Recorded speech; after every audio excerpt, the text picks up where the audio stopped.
Picture this. You're a Christian bishop in the year 325 AD, and you've just received the most extraordinary invitation of your life. The Roman Emperor himself is calling you to a grand council that will supposedly unite all of Christianity under one roof. You pack your robes, kiss your congregation goodbye, and embark on what you believe will be a historic gathering of faithful minds seeking divine truth.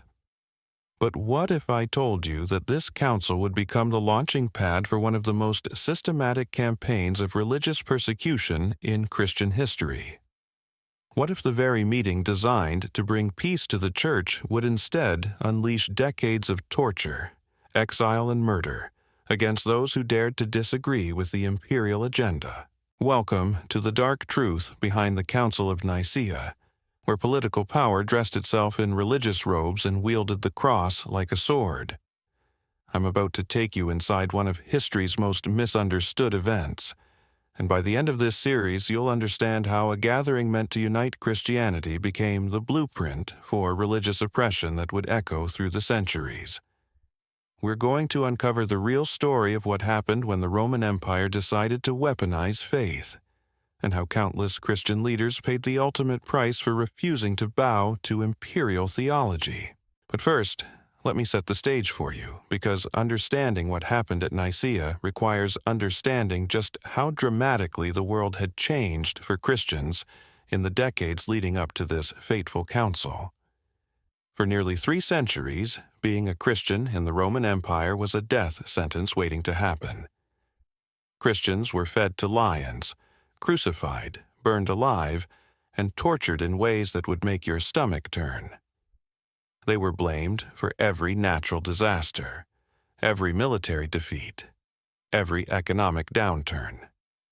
They met in secret, buried their dead in hidden catacombs, and lived every day knowing that a knock on the door could mean their final moments had arrived. Then, in 313 AD, everything changed overnight. Emperor Constantine issued the Edict of Milan, and suddenly Christianity went from being the empire's most hunted religion to its most favored one. Christians who had been hiding in caves were now walking into the imperial palace. Bishops who had been running for their lives were now dining with senators. It was the most dramatic reversal in religious history, and it happened so fast that most Christians couldn't even process what was occurring. One day, they're dodging Roman soldiers. The next day, those same soldiers are protecting them. One day, they're meeting in underground chambers.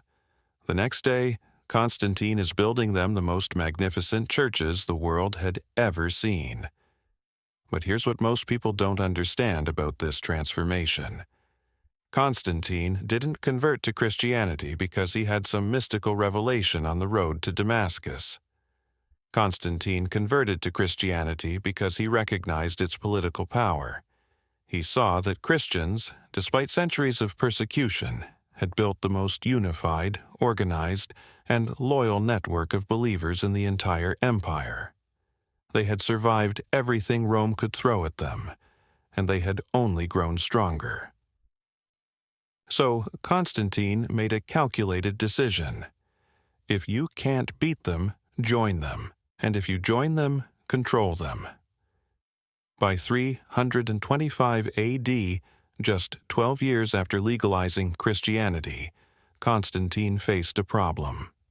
The Christian church was fracturing over theological disputes, particularly a controversy sparked by a priest named Arius from Alexandria, Egypt. Arius was teaching that Jesus Christ, while divine, was subordinate to God the Father and had been created by him. This challenged the emerging Orthodox view that Jesus was fully equal to the Father and had existed for all eternity. Now, you might think this sounds like the kind of theological hair-splitting that only interests seminary professors. But Constantine understood something that many modern observers miss. In an empire where Christianity was becoming the dominant religion, theological unity meant political stability. Religious division meant civil unrest, and civil unrest meant threats to imperial power. So Constantine did what Roman emperors do best. He called for a council, and he made it clear that attendance wasn't optional. Around 300 bishops from across the eastern half of the Roman Empire received their summons to the town of Nicaea, located near the strategic Bosporus Straits between the Black Sea and the Mediterranean. Picture the scene as these bishops arrived. Many of them still bore the physical scars of the earlier persecutions. Some were missing eyes. Others had withered arms from red-hot irons applied during torture sessions. Some had spent years in prison. Others had watched their congregations burned alive. These were men who had literally bled for their faith, who had chosen suffering over compromise, who had kept Christianity alive during its darkest hours. And now they were walking into the most opulent display of imperial power they had ever witnessed. Constantine entered the council hall wearing jewel-encrusted robes of purple and gold, the colors that symbolized absolute authority in the Roman world. But, in a calculated gesture of respect, he left his customary guard outside. He wanted these bishops to see him as their Christian brother, not their imperial master. It was political theater at its finest, designed to make them forget that this was still the same empire that had tortured them just years before. The emperor's opening address was masterful manipulation disguised as Christian humility. He spoke of unity, of peace, of the need for the church to speak with one voice. He reminded them of their recent liberation from persecution and made it clear who they had to thank for their newfound freedom.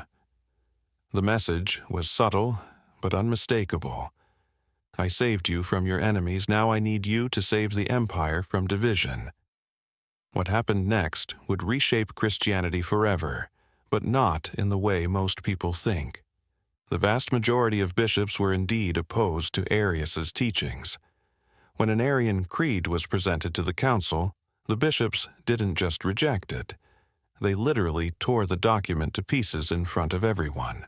The scene was so dramatic that historians recorded how the entire assembly rose in furious protest, ripping the heretical document apart with their bare hands. When the Orthodox Creed of Nicaea was presented, only 2 bishops had the courage to dissent. This wasn't the close vote that some modern conspiracy theories suggest. This was an overwhelming rejection of Arianism by the assembled leadership of the Christian Church. But here's where the story takes a dark turn, and here's where the real persecution begins. Constantine wasn't satisfied with just theological victory. He needed to send a message that would echo throughout the empire. Anyone who dared to challenge the emperor's approved version of Christianity would face the full might of Roman power. Arius and his supporters weren't just defeated in debate, they were marked for destruction. The emperor ordered all copies of Arius's book, the Thalia, to be burned. Not hidden, not confiscated, but burned publicly as a warning to anyone else who might question imperial theology. And then came the decree that would set the precedent for centuries of religious persecution. Anyone found possessing copies of Arian writings would be executed. Think about the implications of this moment. For the first time in Christian history, the state was using its power to determine correct Christian doctrine and to punish those who disagreed. The same empire that had once killed Christians for being Christians was now killing Christians for being the wrong kind of Christians. Arius himself was exiled to Illyria, a harsh frontier region where political prisoners were sent to disappear. His closest supporters were stripped of their positions and banished to remote corners of the empire. The message was clear. This is what happens to those who defy the emperor's Christianity. But the Council of Nicaea was just the beginning of the bloodshed. What followed was a systematic campaign of persecution that would make the earlier pagan persecutions look restrained by comparison, because now the persecutors claimed to be acting in the name of Christ himself.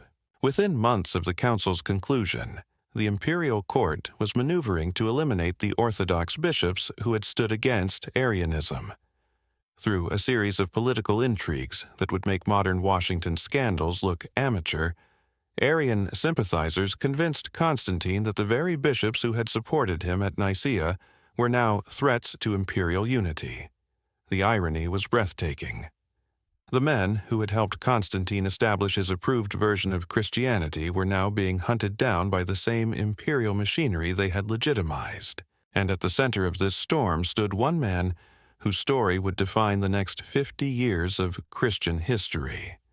A small, fierce bishop from Alexandria named Athanasius, who would soon discover that supporting the emperor's council was no guarantee of the emperor's protection. The persecution that followed Nicaea wouldn't just target individuals. It would tear apart families, destroy entire communities, and transform Christianity from a religion of martyrs into a religion of inquisitors. The cross that had once symbolized suffering love would become a symbol of imperial power, wielded by those who claimed to follow the Prince of Peace but ruled through violence and fear. Athanasius had no idea what he was walking into when he returned to Alexandria after Nicaea.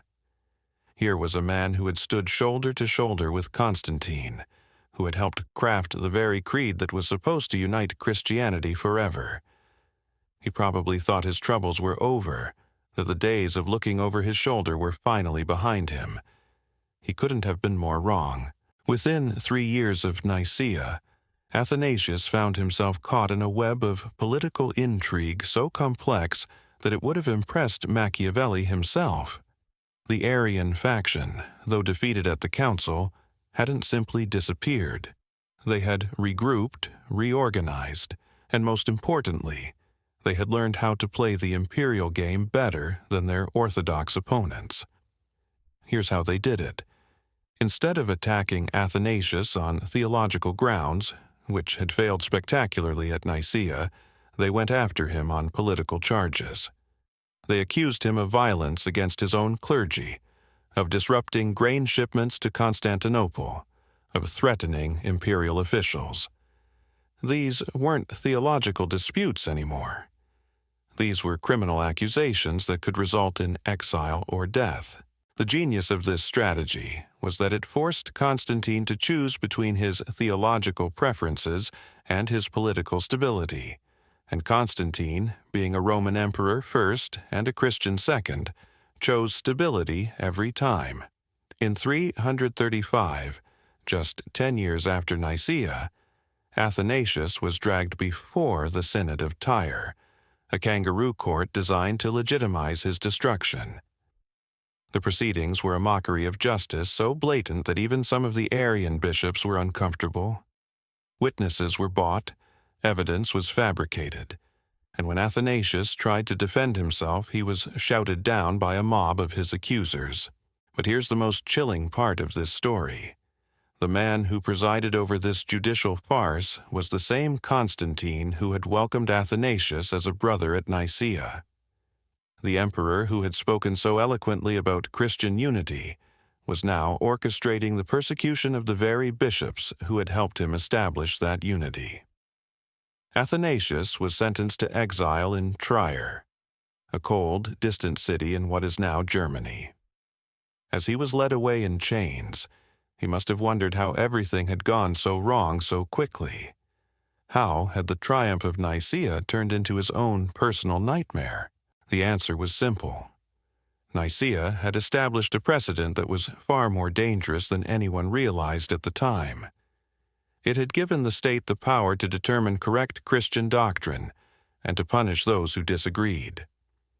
Once that precedent was set, it was only a matter of time before it would be used against anyone who inconvenienced the emperor, regardless of their theological orthodoxy.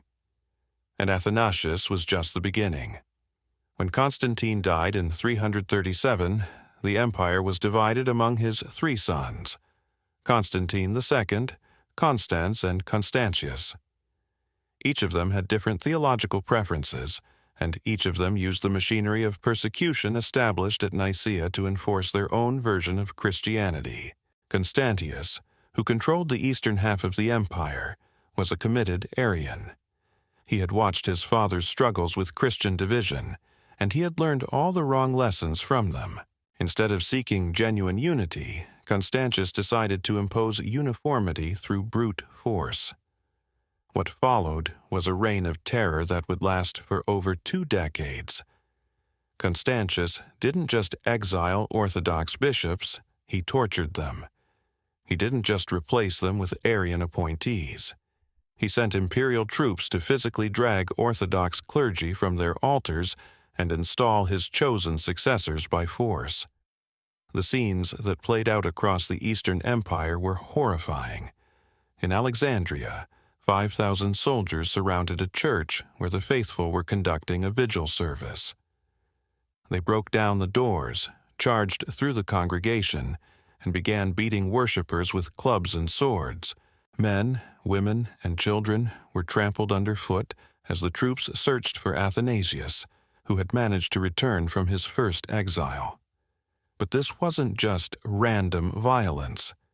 This was systematic persecution designed to break the spirit of Orthodox Christianity.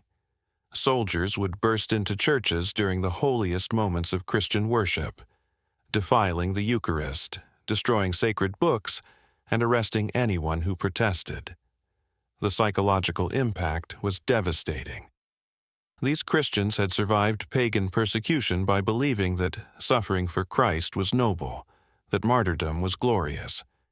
But how do you process being persecuted by people who claim to worship the same Christ you do?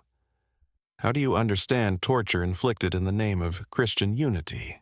Many bishops simply couldn't handle the cognitive dissonance. They signed Arian creeds not because they believed in them, but because they couldn't bear to see their congregations suffer anymore. Others fled to remote monasteries, abandoning their flocks rather than watch them be slaughtered. But some refused to break. Take the case of Hosius of Cordova, the man who had actually presided over the Council of Nicaea itself. At 101 years old, this ancient bishop represented the living link between the glory days of Nicaea and the nightmare that had followed. Constantius saw him as the ultimate prize, the one man whose conversion to Arianism would legitimize everything the emperor was doing. So they threw this centenarian into prison. For an entire year, Hosius was tortured on the rack. His ancient bones were stretched until they nearly snapped, his joints dislocated, his flesh torn by instruments designed to inflict maximum pain without causing death. The torturers weren't trying to kill him. They were trying to break his will. Imagine the conversations that must have taken place in that dungeon. Here was a man who had sat across from Constantine at Nicaea, who had helped craft the creed that was supposed to end Christian division forever. And now Constantine's son was torturing him for refusing to abandon that very creed. The irony must have been almost as painful as the physical torture. Eventually, Hosius signed a statement that could be interpreted in an Arian manner. His torturers declared victory, released him from prison, and proclaimed that even the president of Nicaea had seen the error of his ways. But Hosius lived for 2 more years after his release, and he spent every day of those years publicly proclaiming his Orthodox faith and denouncing the statement he had been tortured into signing. His courage inspired others, but it also sealed their fates. Across Egypt and Libya, 30 bishops were martyred for refusing to accept Arian bishops appointed by the emperor. These weren't quick deaths. These were prolonged executions designed to terrify other potential resistors. Bishops were burned alive, crucified upside down, torn apart by wild animals in gladiatorial arenas that had once been used to kill Christians under pagan emperors. The message was unmistakable. This is what happens to those who defy imperial Christianity. But perhaps the most tragic case was that of Paul of Constantinople. Paul had been elected bishop by his congregation, but Constantius wanted an Arian in that crucial position. When Paul refused to step down, the emperor sent troops to drag him from the altar during a service.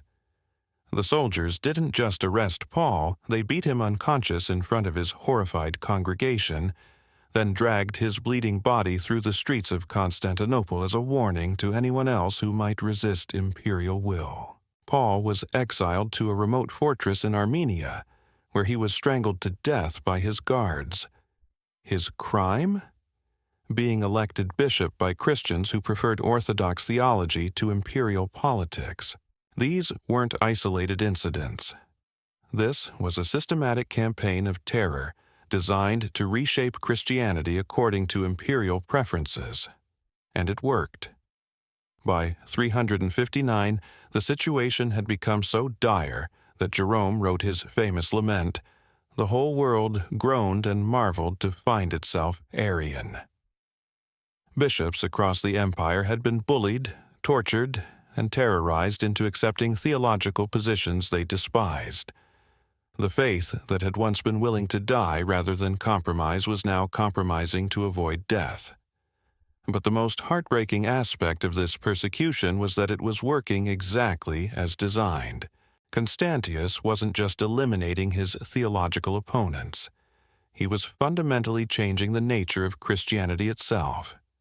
The religion that had once proclaimed that its kingdom was not of this world was now completely dependent on worldly power. The faith that had once taught its followers to turn the other cheek was now slapping its enemies with imperial authority. The movement that had begun with a carpenter from Nazareth was now wielded by emperors from Rome. And at the center of it all stood the Council of Nicaea, the gathering that was supposed to bring peace but had instead provided the theological and political framework for decades of bloodshed. The bishops who had walked into that council hall in 325, thinking they were participating in a great theological discussion, had actually been signing Christianity's death warrant. Not its physical death, but its spiritual death. They had allowed the state to become the final arbiter of Christian truth, and once that precedent was established, there was no going back. The persecution that followed Nicaea wasn't an unfortunate side effect of theological disagreement. It was the inevitable result of mixing imperial power with religious authority. When you give Caesar the power to determine what Christians should believe, Caesar will inevitably use that power to serve Caesar's interests, not Christ's. And the blood that flowed in the decades after Nicaea was the price of that bargain. But the story gets even darker when you realize that this wasn't just about theology anymore. This was about something far more sinister, the complete transformation of Christianity from a movement of love into an instrument of imperial control. Let me tell you about what happened to ordinary Christians during this period, because the bishops and theologians weren't the only ones suffering. The persecution that began at Nicaea didn't stop with church leaders. It trickled down into every Christian community, every household, every family that dared to maintain beliefs that contradicted imperial theology. In Alexandria, the birthplace of the Arian controversy, imperial soldiers didn't just target clergy. They went house to house, searching for forbidden books, interrogating families about their beliefs, demanding that parents turn in their own children if they suspected them of harboring orthodox sympathies. Children were taught to spy on their parents. Wives were encouraged to inform on their husbands. Neighbors were rewarded for reporting neighbors who attended the wrong kind of church services. The empire had weaponized the most basic bonds of human society and turned them against the very people Christianity was supposed to protect. But here's what makes this even more twisted. These persecutors weren't pagans who opposed Christianity. These were Christians persecuting other Christians in the name of Christian unity. The cross that had once been a symbol of sacrificial love had become a banner of conquest and oppression. Imagine being a simple Christian believer in this environment. You wake up one morning and discover that the theology you learned from your parents, the prayers you've been praying your entire life, the understanding of Jesus that has sustained you through every hardship, is now considered heretical by the state. Not just wrong, but criminally wrong, punishably wrong. Your choice is simple. Abandon everything you believe to be true about God, or face exile, torture, and possibly death. This is the choice that millions of Christians faced in the decades following Nicaea, and most of them weren't trained theologians who could navigate complex doctrinal disputes. They were farmers, merchants, craftsmen, mothers, fathers, ordinary people who just wanted to worship God in peace, but peace was the one thing that Nicaea had made impossible. The Arian emperors who followed Constantine didn't just want theological compliance. They wanted visible public demonstrations of submission to imperial Christianity. They forced Orthodox Christians to attend Arian services, to receive communion from Arian priests, to publicly recite creeds they believed were blasphemous. And if you refused, the consequences were swift and brutal. In one documented case from Egypt, a Christian woman named Maria refused to bring her children to an Arian church service. Imperial soldiers came to her home, dragged her to the church, and when she still refused to participate in what she considered heretical worship, they stripped her naked in front of the congregation and whipped her until she collapsed. Her children were forced to watch. This wasn't an isolated incident. This was policy.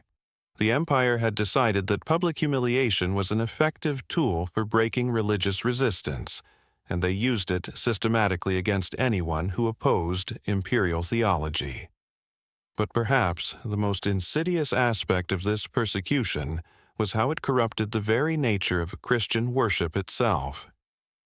Churches that had once been sanctuaries became places of fear. Christians who attended services never knew if imperial soldiers would burst through the doors during prayer.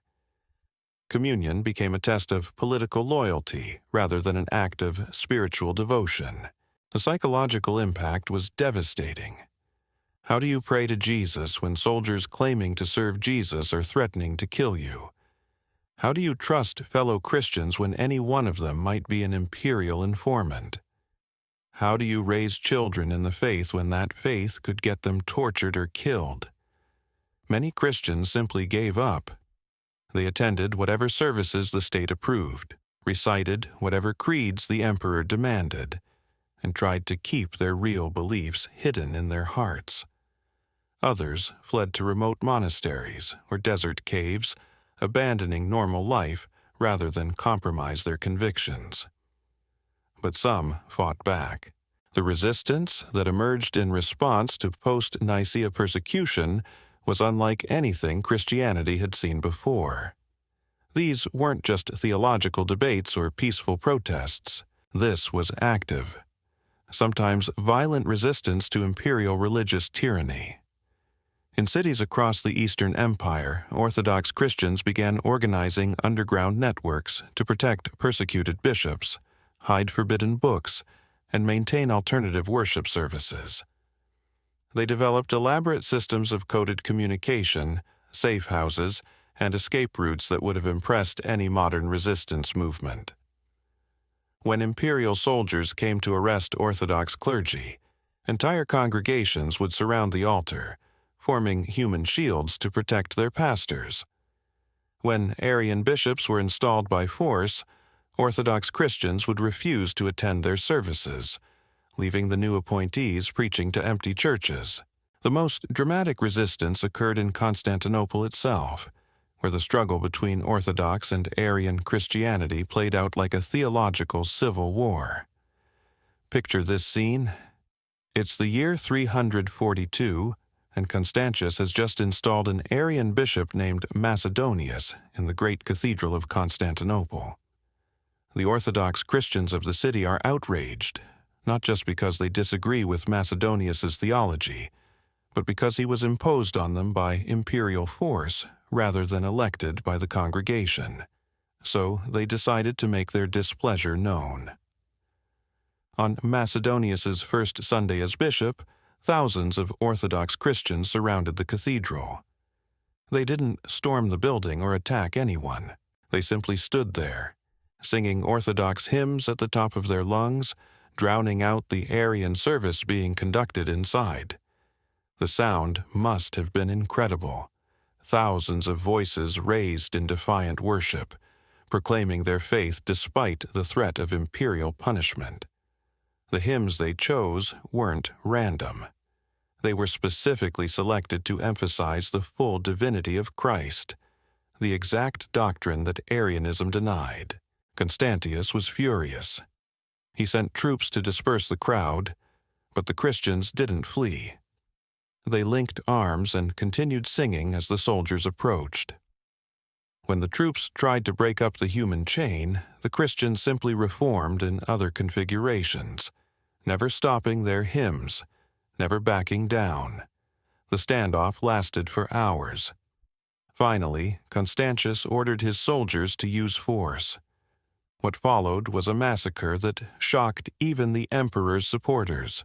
Soldiers charged into the crowd with swords drawn, cutting down anyone who didn't flee fast enough. But here's the remarkable thing. Many of the Christians didn't run. They continued singing even as they were being killed, their voices growing weaker but never stopping until death silenced them forever. The streets around the cathedral were soaked with blood, but the survivors regrouped and returned the next Sunday to repeat their protest. This pattern repeated itself across the empire. Christians who had learned to endure persecution from pagan emperors now had to learn to resist persecution from Christian ones. And in many ways, the Christian persecution was worse because it came wrapped in the language of faith and unity. When a pagan emperor killed Christians, everyone understood what was happening. The lines were clear: paganism versus Christianity, darkness versus light, Caesar versus Christ. But when a Christian emperor killed Christians in the name of Christian unity, the moral landscape became impossibly complex. How do you resist evil when evil claims to be good? How do you fight persecution when persecution claims to be for your own spiritual benefit? How do you oppose tyranny when tyranny wraps itself in the symbols of your own faith?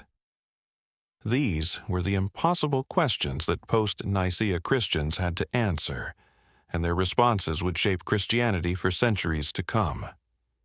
Some chose martyrdom, accepting death rather than theological compromise. Others chose exile, abandoning their homes and communities rather than submit to imperial Christianity. Still, others chose resistance, fighting back against religious tyranny with whatever means they could find. But all of them were forced to confront a terrible truth that their predecessors had never faced. Sometimes the greatest threats to Christian faith come not from outside the church, but from within it. The emperors who persecuted Christians after Nicaea weren't godless pagans who opposed Christianity. They were baptized believers who claimed to be protecting Christianity from heresy and division. They attended church services, funded Christian charities, and spoke eloquently about their devotion to Christ. And they tortured, exiled, and murdered anyone who disagreed with their interpretation of Christian doctrine. This is the dark legacy of Nicaea that most church histories prefer to ignore. The council that was supposed to establish Christian unity instead established Christian tyranny. The gathering that was meant to end persecution instead institutionalized it. The meeting that promised to bring peace to the church instead brought decades of bloodshed. But the most tragic aspect of this story is how completely it transformed the nature of Christianity itself. Before Nicaea, Christianity was a movement, eiders, oak of outcasts, and rebels who challenged the power structures of their world. Christians were known for their radical love, their care for the poor, their willingness to suffer rather than compromise their principles.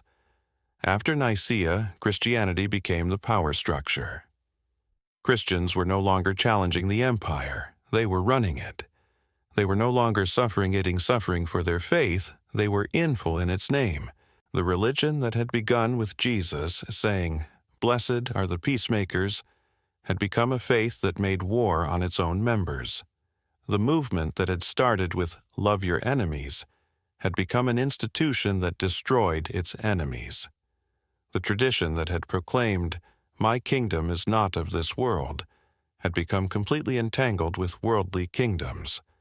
And at the heart of this transformation was the Council of Nicaea, the moment when Christianity chose imperial power over prophetic witness, political unity over spiritual integrity, earthly authority over divine truth. The bishops who walked into that council hall in 325 AD thought they were participating in a great theological discussion. They had no idea they were witnessing the death of the Christianity they had grown up with, and the birth of something entirely different, something that would use the name of Jesus to justify atrocities that would have horrified Jesus himself, something that would claim to follow the Prince of Peace while waging war on anyone who disagreed with imperial theology, something that would speak of Christian love while practicing systematic cruelty against fellow Christians. The Great Purge that followed Nicaea wasn't an unfortunate accident or an unintended consequence. It was the inevitable result of what happened when Christianity chose to partner with imperial power instead of challenging it. And the blood that flowed in the decades after 325 AD was the price of that partnership.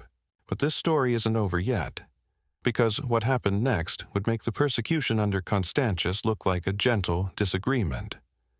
When the Arian Emperor Valens took power in 364 AD, he would take the machinery of religious persecution that had been established at Nicaea and turn it into something even more systematic, more brutal, and more devastating than anything Christians had experienced before. The Great Purge was about to reach its bloody climax.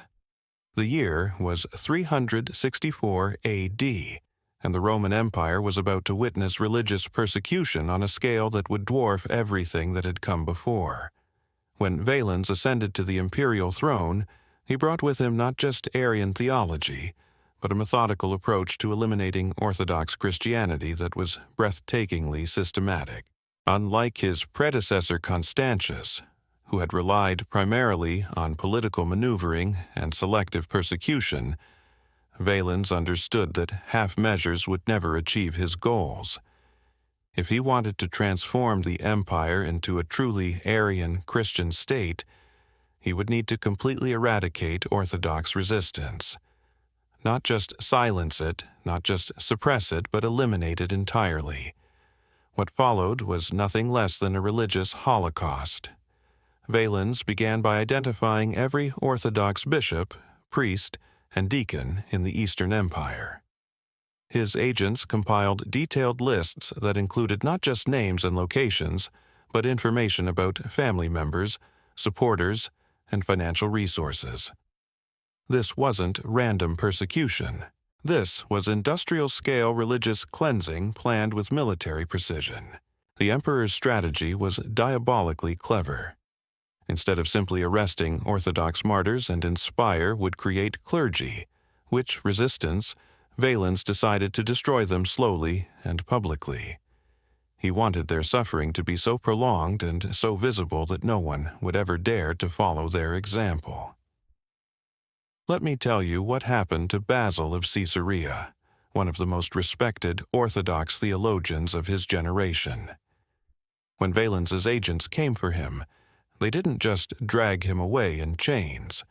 They surrounded his cathedral during the most sacred moment of the Christian calendar, the celebration of the Eucharist, and forced the entire congregation to watch as they desecrated the altar and destroyed the sacred elements. But that was just the beginning. Basil was stripped naked in front of his congregation and beaten with iron rods until his flesh hung in ribbons. Then, while he was still conscious and bleeding, they forced him to watch as they did the same thing to his deacons, one by one, making sure he could see the agony in their faces as they died. The psychological torture was as brutal as the physical abuse.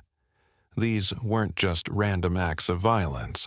They were carefully orchestrated displays designed to break, not just bodies, but spirits.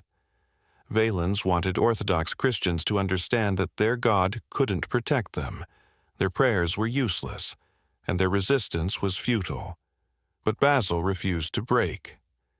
Even as he watched his closest friends tortured to death, even as his own body failed from the beatings, He continued to recite Orthodox prayers and proclaim the full divinity of Christ. His defiance so enraged Valens's agents that they decided to make his death even more spectacular. They crucified him upside down, just like the Apostle Peter, but they didn't let him die quickly. They kept him alive on the cross for 3 days, forcing him to endure not just the physical agony of crucifixion, but the added humiliation of being displayed like a common criminal in the center of Caesarea. Crowds gathered to watch him die, and according to eyewitness accounts, Basil used his final breaths not to curse his torturers, but to preach to the people who had come to gawk at his suffering. Even in his final moments, hanging broken and bleeding on an imperial cross, he was still trying to save souls and proclaim the gospel. When he finally died, Valens ordered his body to be left on the cross as a warning to other Orthodox Christians. But something unexpected happened. Instead of being deterred by the gruesome display, people began to venerate Basil's remains. They would sneak out at night to pray beneath his cross, to touch the wood that held his broken body, to collect drops of his blood as sacred relics. Valens was furious. He had wanted to create a symbol of defeated Christianity, but instead he had created a shrine to Orthodox resistance. So he ordered the body burned and the ashes scattered, but even that backfired. Christians collected fragments of bone from the cremation site and began passing them around as symbols of martyrdom.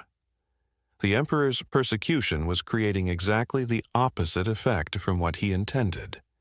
Instead of crushing Orthodox Christianity, his brutality was inspiring it.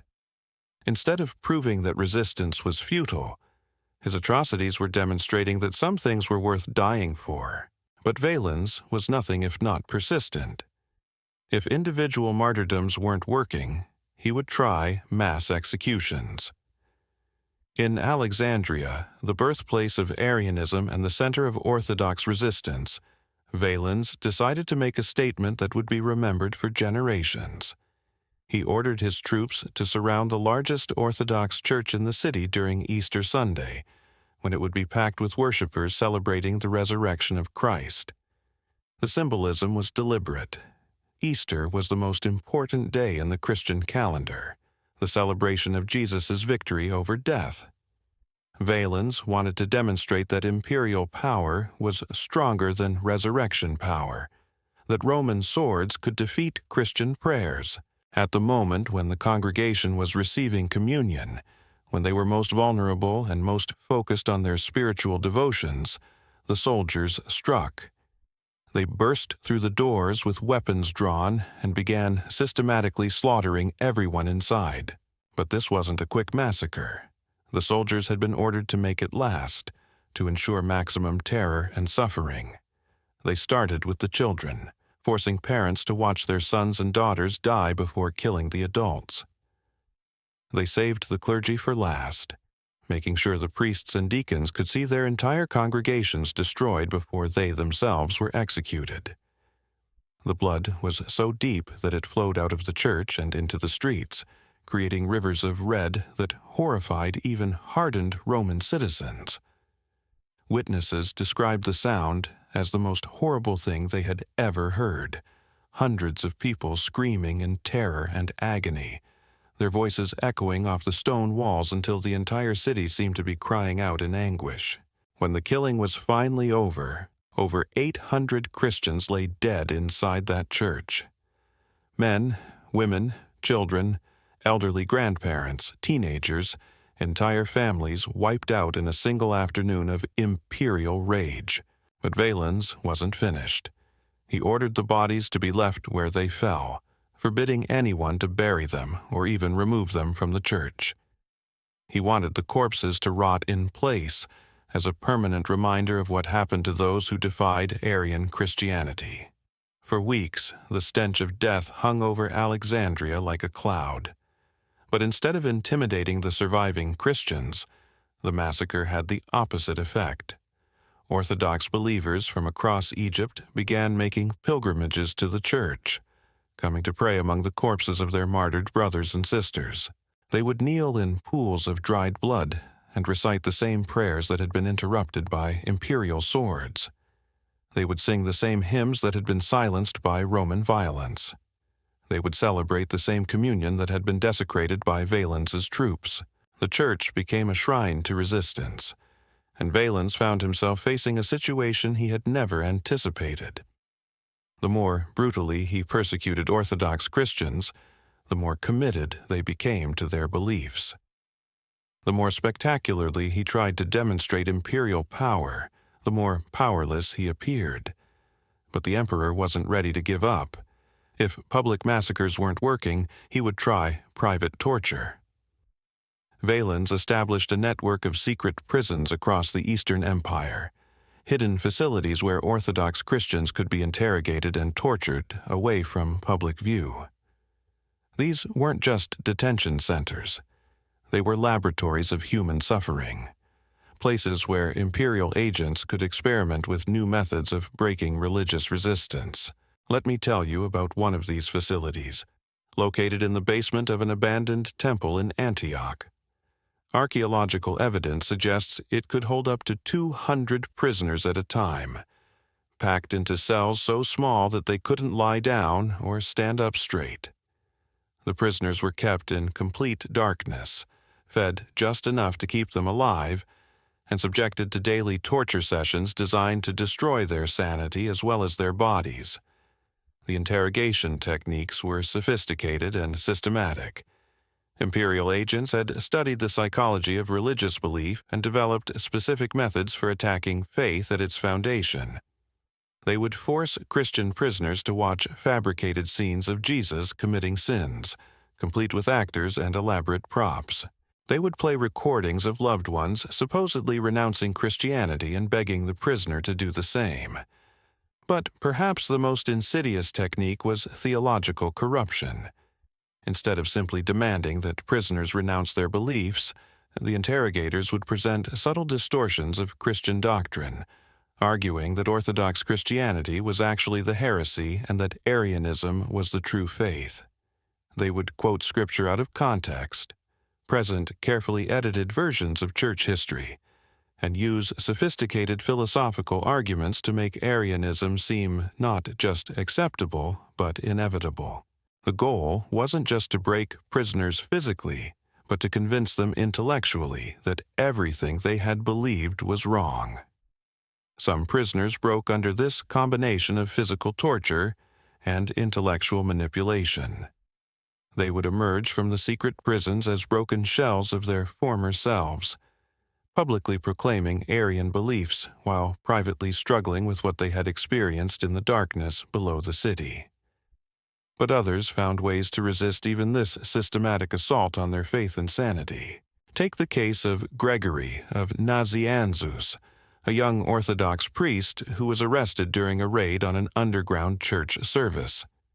He was taken to the facility in Antioch and subjected to months of torture and indoctrination, but he developed a mental technique for protecting his core beliefs. During torture sessions, he would recite the entire New Testament in his mind, focusing so intensely on the words of Jesus that he could block out the pain being inflicted on his body. During indoctrination sessions, he would silently pray for his torturers, believing that showing them love was the most powerful way to resist their hatred. When his interrogators showed him fabricated scenes of Jesus sinning, Gregory would close his eyes and recall real memories of Christian worship, of the joy he had felt during communion, of the peace he had experienced in prayer. He built an internal sanctuary that no amount of external torture could penetrate. After 18 months in that underground hell, Gregory was released as part of a prisoner exchange. He had lost 40 pounds, his hair had turned completely white, and he bore scars that would never heal. But his faith was not only intact, it was stronger than ever. He spent the rest of his life documenting what had happened in those secret prisons, creating a record of imperial atrocities that would survive long after Valens' empire had fallen. His writings provide some of the most detailed accounts we have of the systematic persecution that followed Nicaea. But Gregory was one of the lucky ones. Most prisoners who entered those facilities never came out alive. The exact number of Christians who died in Valens' secret prisons will never be known, but estimates suggest it was in the thousands.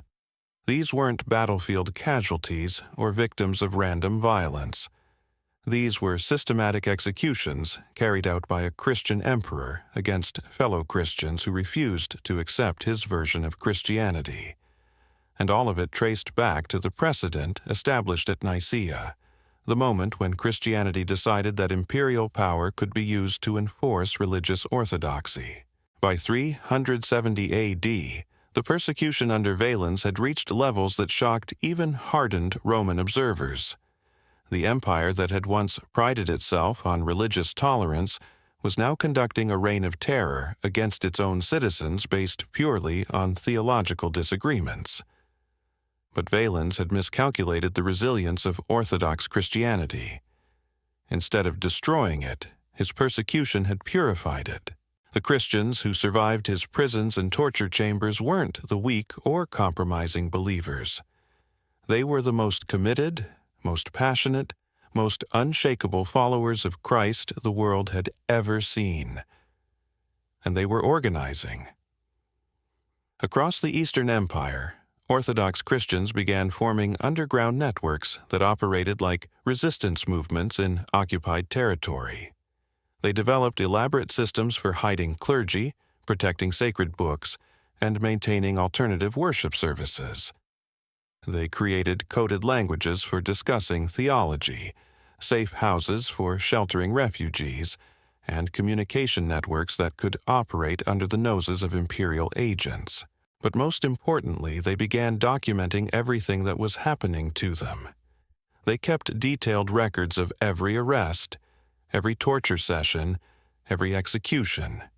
They preserved the names of martyrs, the methods of their persecution, and the words they spoke before they died.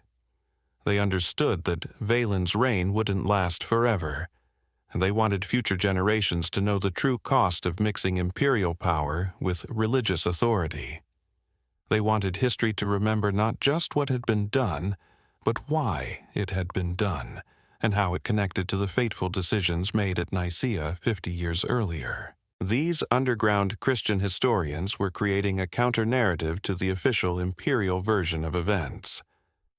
While Valens' court historians wrote about the emperor's efforts to restore Christian unity and eliminate dangerous heretics, the Orthodox chroniclers were recording the reality of torture chambers and mass executions. Their writings would eventually become some of the most powerful documents in Christian history, testimonies to faith under fire that would inspire believers for centuries to come. But in the moment, they were simply trying to survive long enough to tell their stories. The psychological impact of living under this level of persecution cannot be overstated. Imagine waking up every morning knowing that expressing your deepest religious beliefs could result in torture and death. Imagine trying to raise children in the faith when that faith has been criminalized by the state. Imagine attempting to maintain hope when everything around you suggests that evil has triumphed over good. This was the daily reality for Orthodox Christians under Valens, and it fundamentally changed the nature of Christian spirituality. Faith became not just a matter of belief, but of survival. Prayer became not just a spiritual practice, but a form of resistance. Community worship became not just religious observance, but an act of defiance.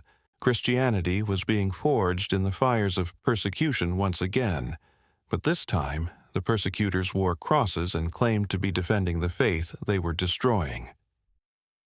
The irony was lost on no one. Here was an empire that had supposedly converted to Christianity, led by emperors who claimed to be servants of Christ, systematically torturing and murdering Christians in the name of Christian unity. The cross that had once symbolized God's love for humanity had become a tool of human hatred. The gospel that had proclaimed peace on earth was being used to justify warfare against believers. The religion that had taught forgiveness was practicing systematic revenge against theological opponents. And at the center of it all was the Council of Nicaea, the gathering that had promised to end Christian division, but had instead institutionalized Christian violence. The bishops who had participated in that council could never have imagined where their decisions would lead. They thought they were settling theological disputes and establishing Christian unity. They had no idea they were creating the framework for decades of religious persecution that would claim thousands of lives and fundamentally alter the nature of Christianity itself. But the story wasn't over yet, because Valens, for all his brutality and systematic persecution, was about to discover that there were limits to what imperial power could achieve. And those limits would be revealed in the most unexpected way possible. The beginning of the end for Valens' reign of terror would come not from Christian resistance, not from theological arguments, not from moral outrage, but from the barbarian tribes gathering on the empire's northern borders. The emperor, who had spent so much time and energy destroying Orthodox Christians, was about to face an external threat that would make his internal religious wars seem trivial by comparison. And when that threat materialized, he would discover that the very Christians he had been persecuting were the ones he needed most to defend his empire. The Gothic tribes had been massing beyond the Danube for months, but Valens was too busy orchestrating his religious purge to pay attention to intelligence reports from his frontier commanders. While he was perfecting new methods of torturing Orthodox bishops, an entire barbarian confederation was preparing to cross into Roman territory with over 100,000 warriors. When the invasion finally came in 376 AD, it caught the empire completely off guard. The Goths didn't just raid border settlements and retreat back across the river like previous barbarian incursions. They came to stay, bringing their families, their livestock, their entire civilization with them. This wasn't a military campaign. This was a mass migration backed by overwhelming force. And suddenly, Valens found himself in an impossible position. He needed every able-bodied man in the empire to face this existential threat. But he had spent the previous 12 years systematically eliminating some of his most capable administrators and military leaders simply because they held orthodox theological views. Think about the strategic disaster he had created for himself. Basil of Caesarea, the bishop he had tortured and crucified, had also been one of the empire's most skilled logistics coordinators. A man who could organize supply lines and manage complex military operations with remarkable efficiency. Gregory of Nazianzus, rotting in an underground prison, was not just a theologian, but a trained engineer who had designed some of the empire's most effective fortification systems. Across the Eastern Empire, Valens had eliminated hundreds of men whose only crime was theological disagreement, but whose talents were desperately needed now that the empire faced a real crisis. He had prioritized religious purity over practical competence, and the results were about to prove catastrophic. The irony was breathtaking. While Valens had been worried about the theological threat posed by Orthodox Christianity, he had completely ignored the military threat posed by Gothic paganism. While he had been torturing Christian bishops for their beliefs about the nature of Christ, Gothic war chiefs had been sharpening their swords and planning the destruction of his empire. The emperor, who had claimed to be protecting Christianity from internal division, was about to lose everything to external enemies he had been too distracted to notice. When news of the Gothic invasion reached Constantinople, Valens faced a choice that would have been unthinkable just months earlier. He could maintain his religious persecution and face the barbarians with a depleted and demoralized military, or he could release the Orthodox Christians from his prisons and beg for their help in defending the empire. Pride won over pragmatism.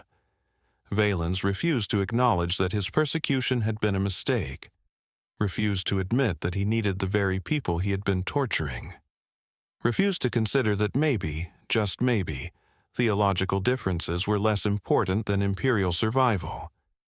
Instead, he doubled down on his religious war, even as the Gothic war machines rolled across his borders. The results were predictable. Roman armies that should have been focused on fighting barbarian invaders were instead divided between those loyal to Arian Christianity and those secretly sympathetic to Orthodox beliefs. Military commanders who should have been coordinating defense strategies were instead watching each other for signs of theological deviation. The Gothic chieftains couldn't believe their luck. They had expected to face the legendary Roman military machine, the disciplined legions that had conquered most of the known world. Instead, they found an empire at war with itself, an army more concerned with religious orthodoxy than military effectiveness, a government more focused on persecuting Christians than protecting Roman citizens. The Goths began their campaign by targeting the most heavily defended Roman positions, expecting fierce resistance. What they found instead were fortresses manned by skeleton crews, supply lines disrupted by religious purges, and local populations who had been so brutalized by their own government that some of them actually welcomed the barbarian invaders as liberators. In one documented case near Adrianople, a Gothic warband approached a Roman fortress expecting a siege. Instead, they found the gates standing open and a note nailed to the door explaining that the garrison had abandoned their posts rather than serve an emperor who tortured fellow Christians. The fortress contained enough weapons and supplies to equip 1,000 Gothic warriors. Valens' religious persecution had literally armed his enemies. But the most devastating blow to Roman morale came when news spread of what had happened to the Orthodox Christians who had been press-ganged into military service despite their theological beliefs. Valens had grudgingly released some prisoners from his secret facilities, not out of mercy, but because he desperately needed bodies to throw at the Gothic advance. These men, broken by months or years of torture, were handed weapons and ordered to defend the empire that had destroyed their lives. Many of them simply dropped their swords and walked away.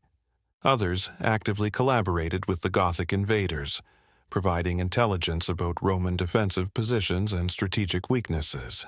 Can you blame them? These were men who had watched their families tortured, their churches burned, their friends executed, all in the name of Christian unity under imperial authority. When faced with the choice between defending their persecutors or helping their enemies, many chose neither. They simply wanted the entire system to collapse. The psychological warfare implications were devastating. Gothic commanders began spreading word that they offered religious freedom to anyone who joined their cause, regardless of theological position. They promised that Arian Christians, Orthodox Christians, even pagans would be treated equally under Gothic rule. The contrast with Valens' reign of religious terror couldn't have been starker. Here were barbarian pagans offering more religious tolerance than a Christian emperor. Roman soldiers began defecting in massive numbers, not to embrace Gothic paganism, but to escape imperial Christianity. The religion that was supposed to unite the empire was instead destroying it from within, and everyone could see it happening. By the summer of 378, the situation had become completely untenable. Gothic armies were advancing on multiple fronts. Roman defenses were crumbling, and Valens was running out of both soldiers and time. The emperor who had spent so much energy fighting theological battles was about to lose a real war. But even in this desperate hour, Valens couldn't bring himself to admit that his religious persecution had been a catastrophic mistake. Instead of reaching out to Orthodox Christians and asking for their help, instead of acknowledging that imperial unity required religious tolerance, instead of recognizing that the empire's survival was more important than theological purity, he made one final, fatal decision. He would personally lead what remained of his army into battle against the Goths, and he would win this war through sheer imperial will, proving once and for all that his version of Christianity was blessed by God, and Dest of Adrianople, fought on August 9th, 378 AD, Wulined for victory. The Battle of Cannae will be remembered as one of the most decisive defeats in Roman military history. But it was also something more than that. It was the moment when the religious policies established at Nicaea finally consumed the empire they were supposed to protect. Valens rode onto that battlefield with an army that had been decimated by his own religious purges, demoralized by years of internal persecution, and divided against itself by theological disputes that most soldiers didn't understand and didn't care about. He faced a Gothic confederation that was united in purpose, motivated by the prospect of plunder, and fighting for their very survival. The outcome was never really in doubt. The battle itself was a masterpiece of Gothic tactics, and a catastrophe of Roman incompetence. Valens had positioned his forces in a valley where they could be surrounded, had failed to coordinate with his scouts, and had ignored intelligence reports about Gothic troop movements. These were basic military errors that any competent commander would have avoided. But Valens was no longer a competent commander. He was a religious fanatic who had convinced himself that theological purity was more important than tactical reality. When the Gothic cavalry charged, the Roman lines collapsed almost immediately. Soldiers who should have been fighting for their empire were instead wondering whether their officers were Orthodox or Arian, whether their fellow legionaries could be trusted, whether their emperor was more dangerous to them than their enemies. The slaughter was horrific. 2/3 of the Roman army was destroyed in a single afternoon, including most of the empire's senior military leadership. But the most significant casualty was Valens himself. The emperor, who had tortured thousands of Christians in the name of Christian unity, died on a battlefield of his own making, killed by pagan barbarians, while his Christian subjects celebrated his defeat. His body was never recovered, lost somewhere in the piles of Roman corpses that littered the valley of Adrianople. But here's the most chilling part of this story.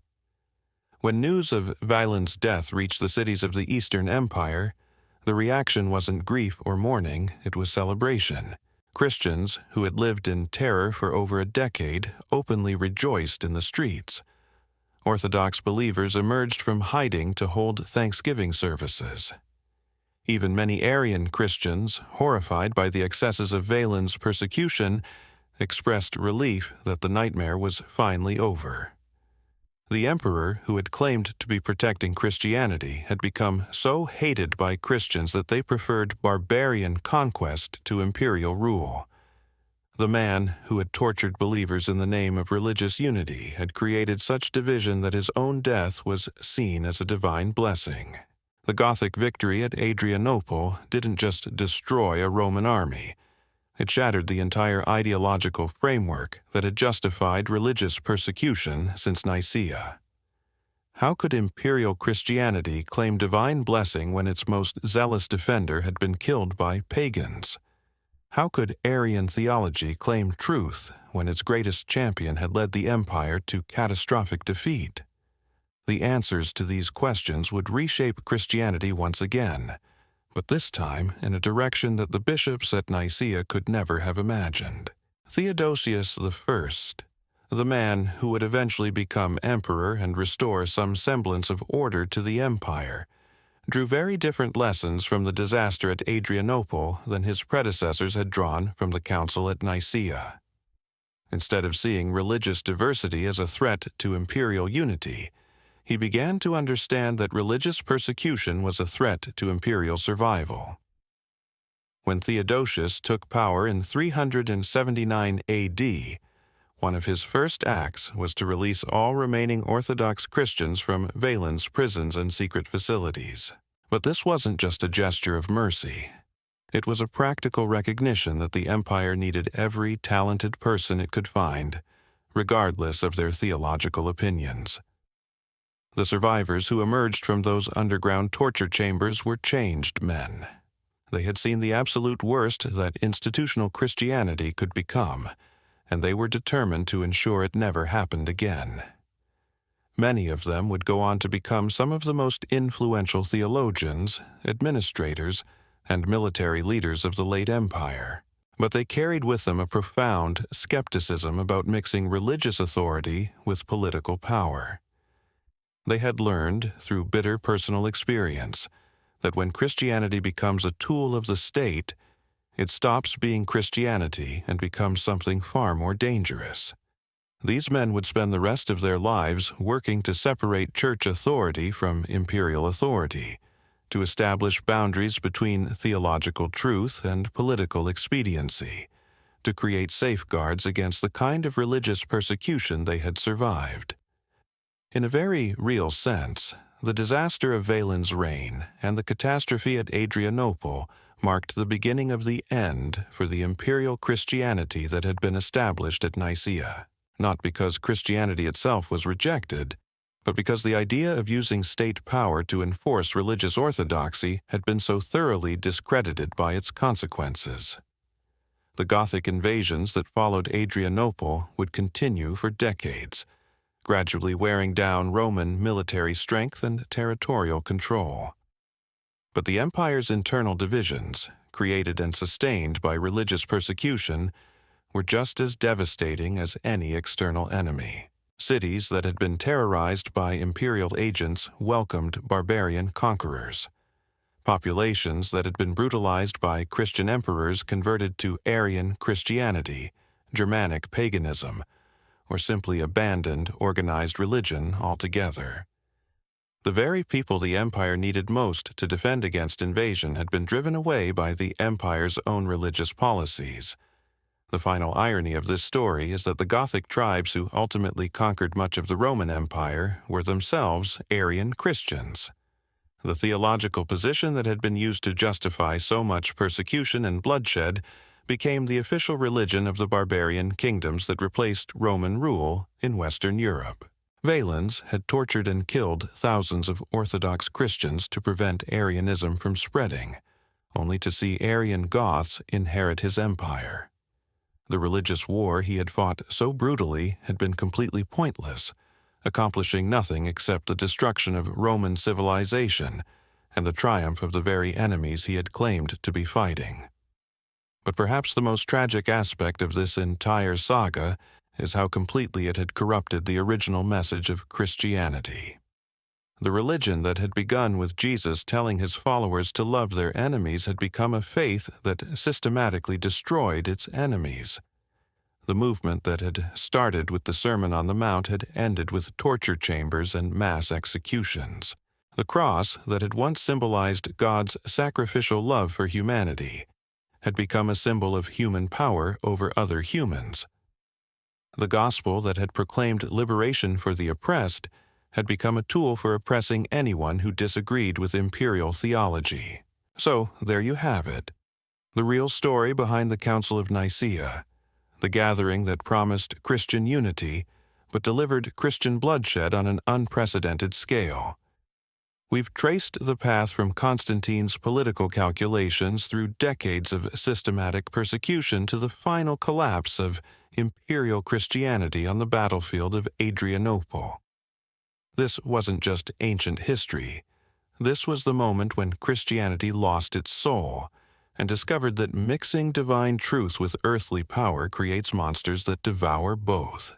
The bishops who walked into that council hall in 325 thought they were serving God, but they were actually signing a deal with the devil dressed in imperial purple. And the blood that followed was the price of that bargain.